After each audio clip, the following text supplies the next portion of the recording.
Hello everyone.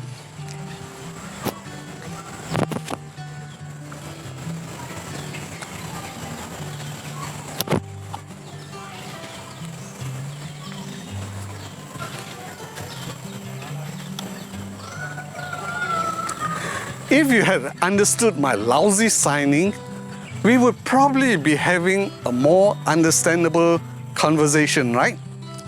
So what I'm trying to say here is that it is exactly the same when you converse with other birders. Whether here in Singapore or with birders in other countries. When you understand the birding terminology, the lingo, the slangs, or the acronyms they commonly use, you are in familiar grounds and would be in a better comfort zone to talk about birds, right?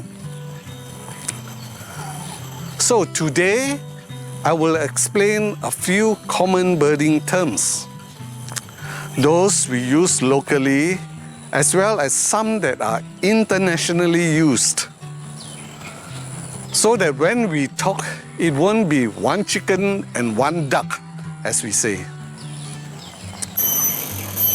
As you know, in Singapore, we love to use acronyms, and of course, we have our Singlish, which adds a lot of color to our local speech, though it might make it a bit difficult for foreigners to grasp what we are saying. Tiobo? By the way, I'm not a linguist nor a language teacher. I'm just sharing what I picked up over the years birding. And this is not a video on Singlish, but will have some Singlish terms that are used among birders here. I will start with a few common local terms.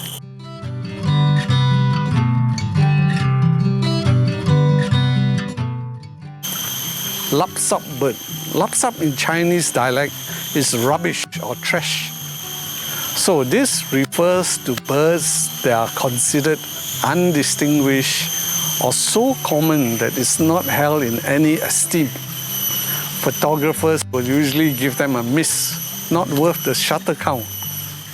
Examples are the feral pigeons, the Javan miners, and sadly, the pretty yellow-vented bulbul as well, a dime a dozen birds. Internationally, the equivalent term is little brown jobs.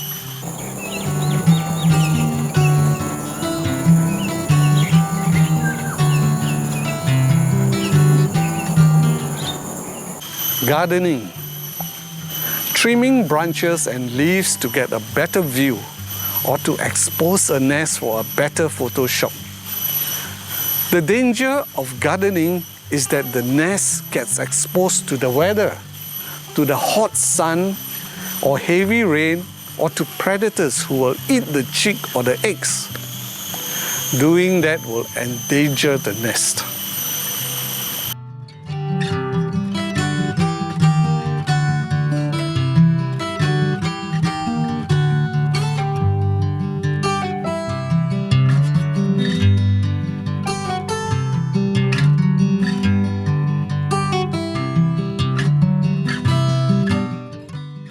I have with me today a guest birder who is my good friend and fellow birder, Vincent Lau.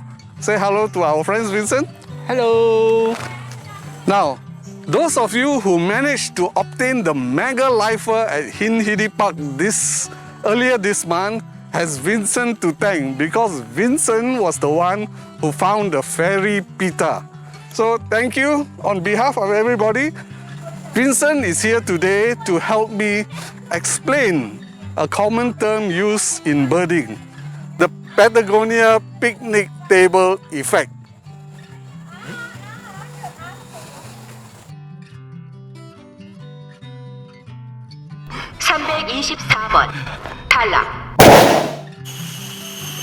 Vincent recently went to Hindhede Park to search, but he failed to find the starbird, the oriental dwarf kingfisher.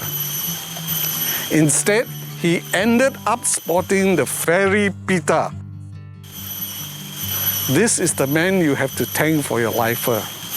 So, a Patagonia picnic table effect means going for a special bird, not seeing it, but ending up with another spectacular species instead.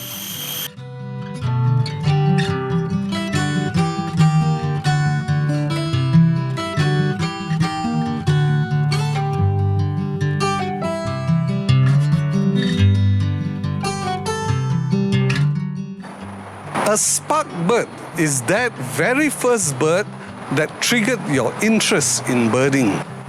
Suddenly, you realize that birds can be very interesting and beautiful, and you start to spend more time on this hobby.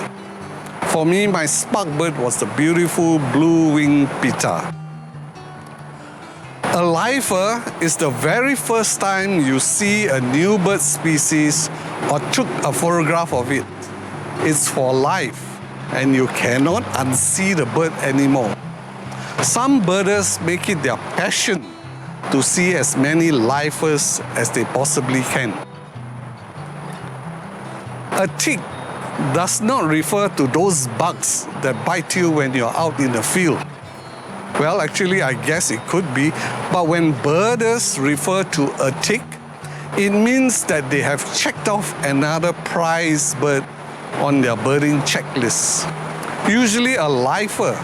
So you'll commonly hear words like, "Thanks for the tick," in gratitude to another birder who led them to their desired bird.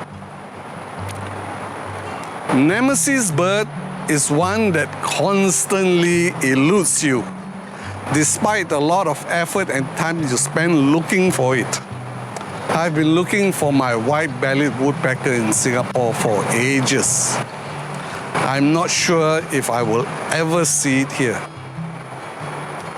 Sometimes it's also referred to as a dip bird, where in this case, dipped means you actually missed it because you were late or just not at the right place at the right time. Escapee birds were those that were caught for the trade market, but escaped from being sold or from the owner's clutches and now flying free in the wild. These are usually birds not originally from the area, but started breeding and became residents over time. Examples would be the Javan myna and the pied imperial pigeon. Released birds are those purposely released or let go into the wild after being bought or caged.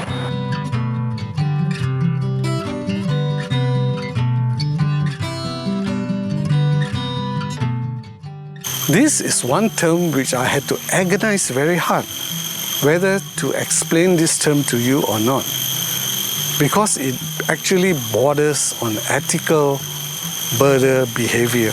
And I was worried that I would make the situation worse by telling you, because it's a thing most local birders are not aware of, simply because of the way Singapore birders tend to do their birding. Most birders here will try and obtain information about a bird location before rushing down to that place, rather than walk about, search, hunt for birds. Well, yes, some will do that, but a lot just wait for others to tell them. But I finally decided that it's better to tell you than seeing so many birders using playback and bird calls almost non-stop. It's the Streisand effect. If I don't mention it to you, you wouldn't know it, and fishing actually won't happen. It's the lesser of two evils, I guess. Fishing is actually a very effective way to lure birds, much better than recorded playback. When you use a playback, it's specific for a particular bird, but fishing will bring out all the bird species around, especially the songbirds. fishing is making an alarm call. Birds around you will become agitated and will actually come out to see what is making that alarm. It thinks there's danger and will come out to investigate. You simply use your vocals to make a piss, piss, piss sound, and the bird will come to you like this.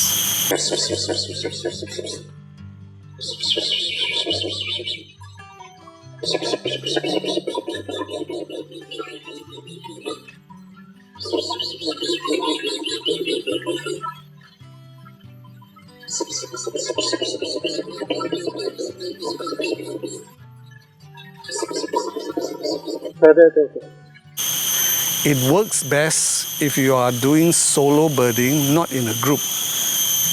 And you should minimize your movement, better still, keep out of sight.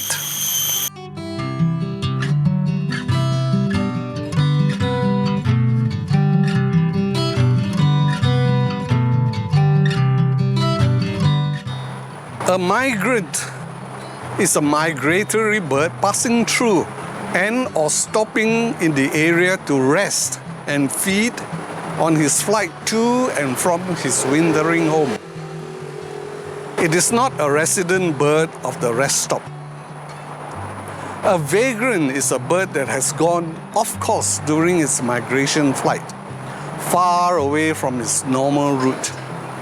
Perhaps blown askew by strong winds, made a navigation error, or hitched a ride on a ship heading in the wrong direction. An extirpated bird is one that is no longer seen in the area for a long time and has been removed from an official birds checklist. But it is not categorized as an extinct species yet. So that brings us to extinct. An extinct bird is one where a living specimen can no longer be found worldwide. In September 2021, just 2 months ago, 11 birds were declared as extinct, including the ivory-billed woodpecker and the Beckman's warbler. Finally, we come to some definitions of the birding community. A birder, a proto-birder, a twitcher, and a bird photographer. A birder is an individual who identifies and studies birds in their natural habitats, usually as a hobby. A birder nowadays prefer to use a camera to keep records of the bird they have sighted, as opposed to the older days where they use a pen and notepad to record birds. A proto-birder is a newbie or a beginner birder or enthusiast just starting out in birding activities. A twitcher is a hardcore birder who goes all out and to great lengths and distances to add the bird to his lifer list. We say locally, kiasu kiasi birder. Bird photographers. Are bird photographers also birders at the same time? Many bird photographers also consider themselves as birders. But bird photographers tend to focus more about photographic equipment, their gear, lenses, latest gadgets, how to get the best shot, the best background. The bird is more a model or a subject for their photography activity, more so than their interest in the activity of the bird itself. The bird's behavior, the bird's breeding methods, their courtship. Of course, over time and with a lot of bird photography experience in the field, bird photographers do become very familiar, become experts with birds and their environment. But still, the main purpose of a bird photographer is to get that best photograph they can shoot. You can also say birders and bird watchers also like to take photos, as good a shot as they can make it to be. And some are very good photographers as well. So, how to differentiate between the two? Or do we actually need to differentiate them at all? I tell you, I'm really stepping into a minefield here and asking to be slapped left and right. It's a very touchy, sensitive zone here, because whatever I say, somebody will have a different view and definition. Anyway, more or less you can say bird photographers are more photography-centered, tend to discuss the technical aspects of the shot. What's the f-stop? What's the shutter speed? What camera make you use? Whether it was handheld or on a tripod. You know, the photography stuff. And when they post their masterpieces online, you get comments like, "Sibei sui, wow, top kong," which actually is praising the quality of the shot, the composition, the color, the artistry of the photographer, rather than the actual beauty of the bird. Right or not? Well, those who are more into bird watching would rather prefer to tell you the color of its eyes, the rump size, the size of the bird, what are they eating, how the birds perform their courtship rituals.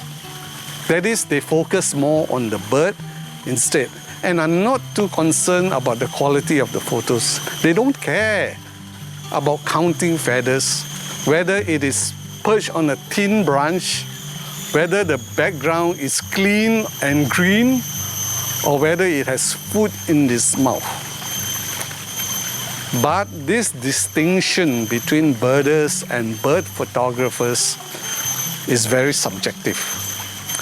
You can't say bird photographers are not birders, nor that birders are not photographers. I will leave you to decide if you want to be known as a birder, a bird photographer, or both, or neither.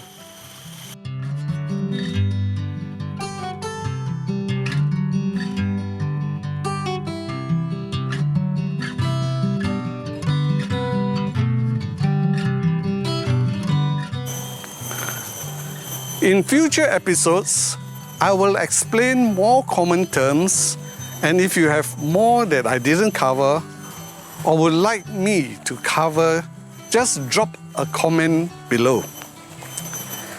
And if you have not done so, please subscribe to my channel and you will be informed when my next video will be uploaded.